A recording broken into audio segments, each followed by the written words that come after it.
এবারে মূল পর্বে চলে যাব। তার আগে স্বাগত ভাষণ প্রথমেই ডেকে নেব অধ্যাপক ডক্টর অয়ন্তিকা ঘোষ ম্যাডামকে, অধ্যক্ষ নববালিগঞ্জ মহাবিদ্যালয়। ম্যাডাম।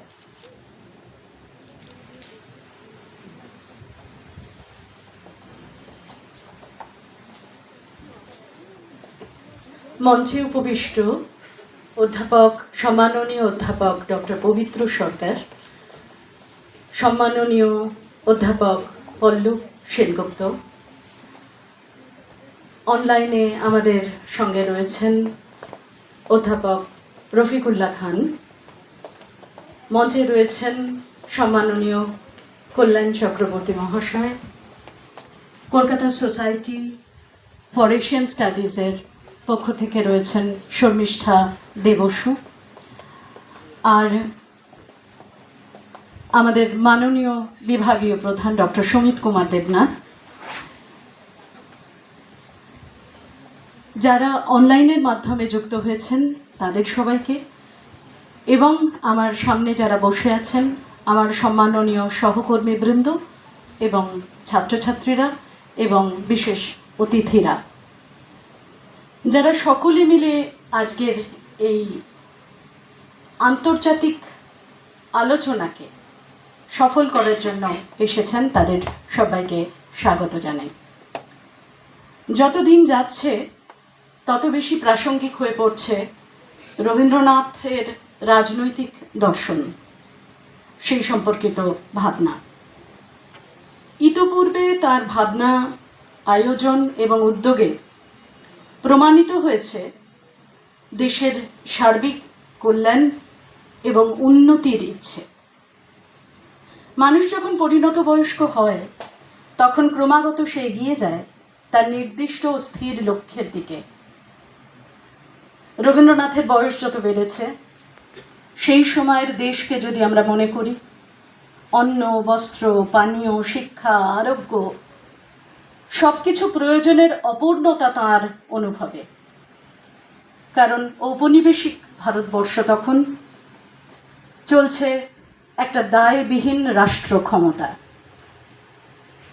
প্রাচ্য নাকি প্রতীচ্যের বিজ্ঞান, দর্শন, ইতিহাস, ইংরাজি, নীতিভাবনা, মূল্যবোধ কোনটা?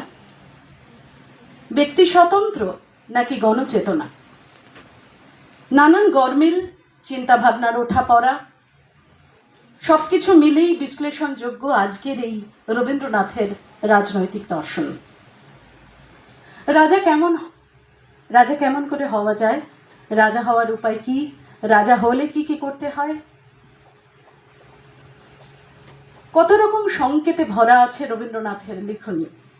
রবীন্দ্রনাথের নাটক রাজা বিশেষ করে মনে পড়ে যাচ্ছে রথের রশি, মুক্তধারা, আরো অনেক কিছু, অচলায়তন ইত্যাদি। লিখবার সময় তার স্বদেশী সমাজের অভিজ্ঞতা ছিল নিকট অতীতের ঘটনা। ভাবলেন সেই দেশের কথা যেখানে সবাই রাজা, তাদের সেই রাজার রাজত্বে। ভিন দেশের লোক এসে কি বলে, এখানে রাজাকে দেখা না গেলেও সব কেমন ঠিকঠাক চলছে, নেই কোনো পাইকের হাক ডাক, হুকুম বর্দারের জোর জুলুম। সুদর্শনা, তার জানার ছিল গুণহীন রূপের অন্ধকার, জানার পথে সে রূপে গুণে অবশেষে একাকার সুন্দরকে খুঁজে পেল। বেপরোয়া বাসনার জন্য হার মেনে রেহাই খুঁজল কাঞ্চিরাজ। আর তার সঙ্গে কি কোথাও মিল নেই আমাদের এই সময়ের? আমাদের কলের জোর বিপুল হলেও মনের জোরের নিরিখে আমরা কি একটু দিশেহারা নই? হিউম্যান পাওয়ার, মানবিক শক্তি, বহুজনকে নিয়ে সার্বিক কল্যাণের উদ্দেশ্যে এই যে নবীন সম্ভাবনার কথা, সে তো রবীন্দ্রনাথই আমাদের চিনিয়েছিলেন। আপনাদের মনে পড়বে কটকে এক পদস্থ বাঙালি কর্মচারীর বাড়িতে যখন রাত্রিকালীন খাবারের নেমন্তন্নে এসেছিলেন স্থানীয় কলেজের একজন অধ্যক্ষ, আমি নিজে অধ্যক্ষ হয়ে বলছি, তিনি একটা উৎকট ইংরেজ সবশুদ্ধ জড়িয়ে একটা পূর্ণ পরিণত জনবৃষ হয়ে কিছু কথা বলেছিলেন তখন। এবং বাঙালির নেমন্তন্নে এসে মজলিসে এসে তার বলতে বাধেনি যে এদেশের মরাল স্ট্যান্ডার্ড লো, এখানকার লোকের লাইফের স্যাক্রেডনেস সম্পর্কে যথেষ্ট বিশ্বাস নেই, এরা জুরি হবার অযোগ্য। তখন রবীন্দ্রনাথ এরই প্রতিক্রিয়া লিখেছিলেন রাজা প্রজার প্রবন্ধ অপমানের প্রতিকার। চিঠিতে লিখেছিলেন, আমার যে কিরকম করছিল ওগুলো শুনে তোকে কি বলবো, আমার বুকের ভেতরে রক্ত ফুটছিল, কথা খুঁজে পাচ্ছিলুম না। যখন ড্রয়িং রুমের এক কোণে এসে বসলুম আমার চোখে সমস্ত ছায়ার মতো ঠেকছিল, আমি যেন আমার চোখের সামনে সমস্ত বৃহৎ ভারতবর্ষ বিস্তৃত দেখতে পাচ্ছিলাম। আমাদের এই গৌরবহীন বিষণ্ণ হতভাগ্য জন্মভূমিকে যেন আর কোনোদিন দেখতে না হয়।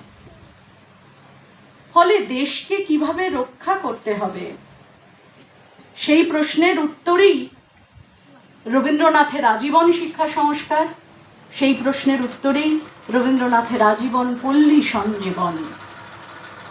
আমরা আরো আলোচনা শুনব, অপেক্ষায় উন্মুখ হয়ে আছি।